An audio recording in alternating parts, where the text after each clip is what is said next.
What is the most famous painting in the world? Without question, it is the Mona Lisa.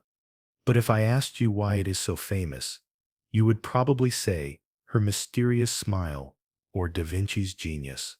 You would be wrong. The only reason the Mona Lisa is the most famous painting on Earth today is because in 1911 she was stolen. Stolen in broad daylight from the biggest museum in the world, and for more than 2 years, she was gone. The story you are about to hear today is not an art lesson.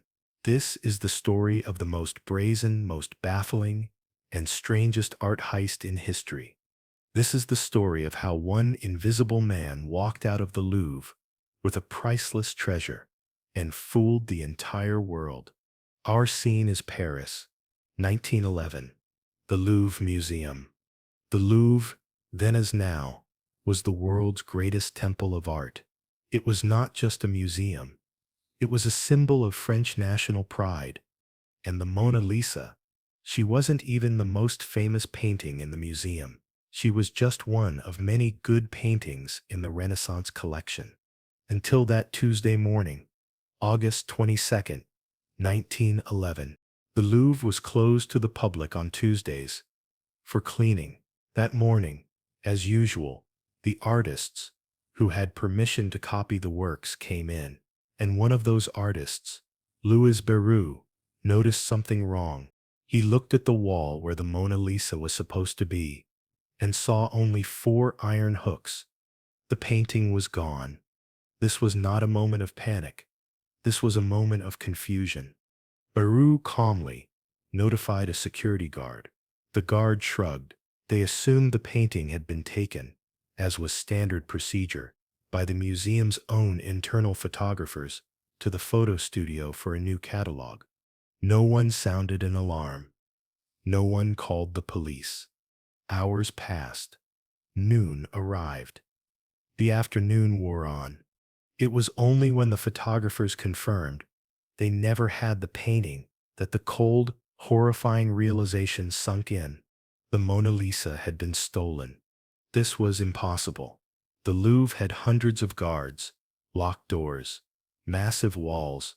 No one could simply walk out with a painting, especially one painted on a heavy slab of poplar wood. All of France went into high alert. This was a national humiliation. The borders were sealed. Every suitcase, every ship, every train was searched. The Louvre Museum itself was closed for an entire week and searched, inch by inch, as a crime scene. Before we continue this unbelievably bold heist story, if you love history cest, greatest mysteries, and conspiracies, hit that subscribe button right now for living the stories. The police were helpless. They had zero leads, nothing. France's finest detective, Alphonse Bertillon, was put on the case.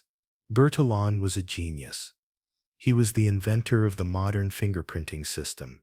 He arrived at the crime scene, and he found the first clue. On the painting's empty glass frame, which the thief had left behind on a staircase, there was a clear, perfect thumbprint. The thief had left his mark, but there was a problem. Bertillon had invented the fingerprint system, but at the time, that system only worked if the thief was a known previously arrested criminal whose prints were already on file. If the thief had never been arrested before, that fingerprint was useless. And then the suspects began. The police, baffled, decided this brazen theft could only have been committed by modern avant-garde artists. The strange artists who openly despised, contempt the classics. Their first suspect, Pablo Picasso. Picasso was dragged in for questioning. He was terrified. Yes, he and his friend, the poet Apollinaire, had previously, knowingly or unknowingly, purchased small statues that had been stolen from the Louvre by an employee. But this was different. The case became a circus. The world's greatest painting was missing, and the police were chasing clowns. Months passed. Then a year. Then 2 years. The Mona Lisa was gone. The Louvre hung another painting in that empty spot on the wall. People came in pilgrimage, just to stare at the blank space where she used to be. The painting became, in her absence, the most famous painting in the world. The world had accepted she was gone forever. Until, 2 years later, an antique dealer in Florence, Italy, received a strange letter. The letter was from a man calling himself Vincenzo, and Vincenzo claimed he wanted to sell the Mona Lisa, but not for money, for pride. He claimed he was an Italian patriot. He claimed he stole the painting specifically to bring the treasure home, back to Italy, the country he wrongly believed Napoleon had stolen it from. The antique dealer arranged a meeting. The man who showed up was not a criminal mastermind. He was not Picasso. He was a quiet, unassuming Italian immigrant.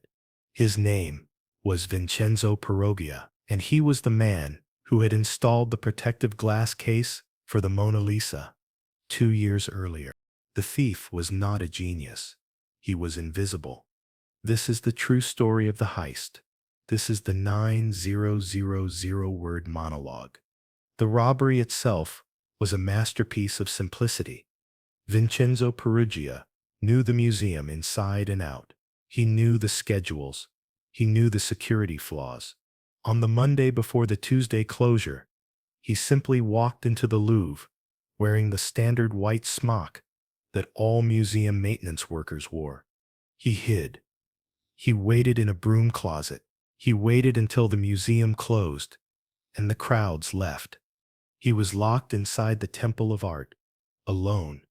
He walked to the Salon Carré. He lifted the heavy painting off the wall.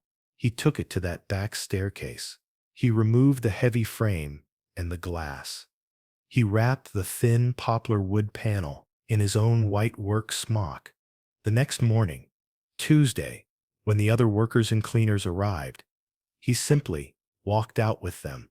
The security guard at the door saw him. He saw a worker carrying a bundled item under his arm. He assumed it was tools or cleaning supplies. He didn't even stop him. Vincenzo Perugia, the invisible man, walked out the front door of the Louvre with the Mona Lisa tucked under his arm. It was that simple. This brings us to the core of the mystery. For 2 solid years, where did he hide it? He hid it in his tiny, squalid, one-room apartment in Paris. For 2 years, the greatest painting on earth, the treasure that the entire French police force was hunting, was sitting on his kitchen table, hidden under a false bottom in a dirty trunk. He just kept it. He looked at it. He, a poor Italian carpenter, owned the smile that the world was desperate to see. This was his secret. But Perugia was not a thief. He was, in his mind, a patriot. He had not stolen the painting for wealth. He had stolen it to return it to Italy. And this is where his plan failed. He could not figure out how to transport the painting from Paris to Florence without being caught. He was trapped by his own success. He waited 2 years. Finally, desperation set in. He put the painting wrapped in velvet in the false bottom of a travel trunk, and he took a train. He crossed the border from France to Italy. The borders that had been sealed 2 years prior were now relaxed. Nobody was looking for the Mona Lisa in a poor worker's luggage. He arrived in Florence, and he wrote that letter to the antique dealer. The antique dealer, Alfredo Geri, thought it was a joke, but he played along. He agreed to meet Vincenzo at his hotel.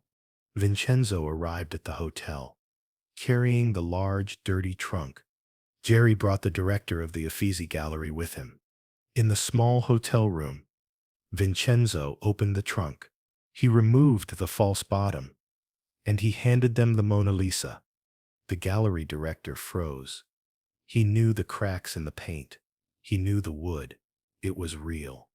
They told the patriot, Vincenzo, that they needed to take the painting to the gallery to authenticate it. Vincenzo smiled. He was a hero. He had brought the masterpiece home.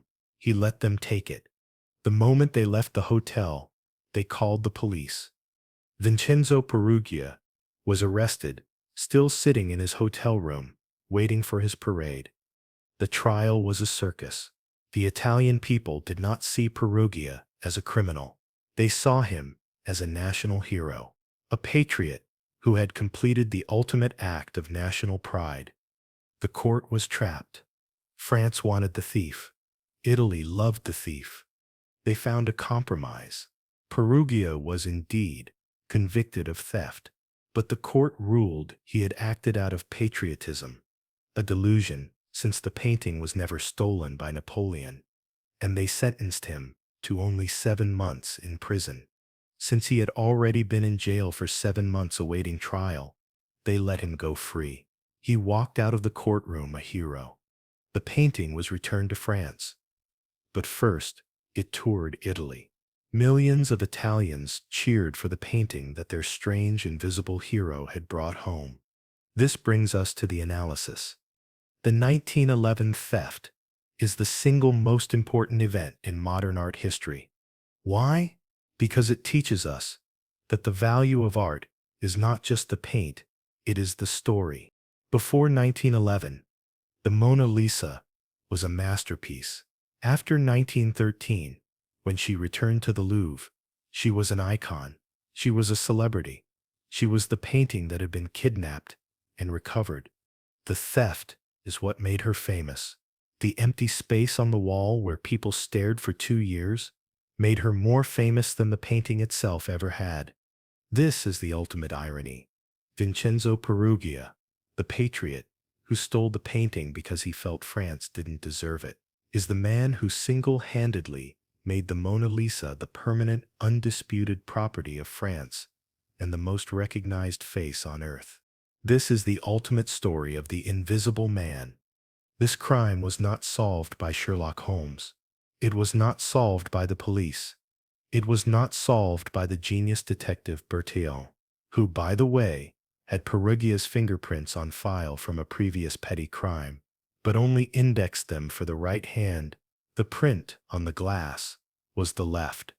The crime was solved only because the thief got impatient and turned himself in.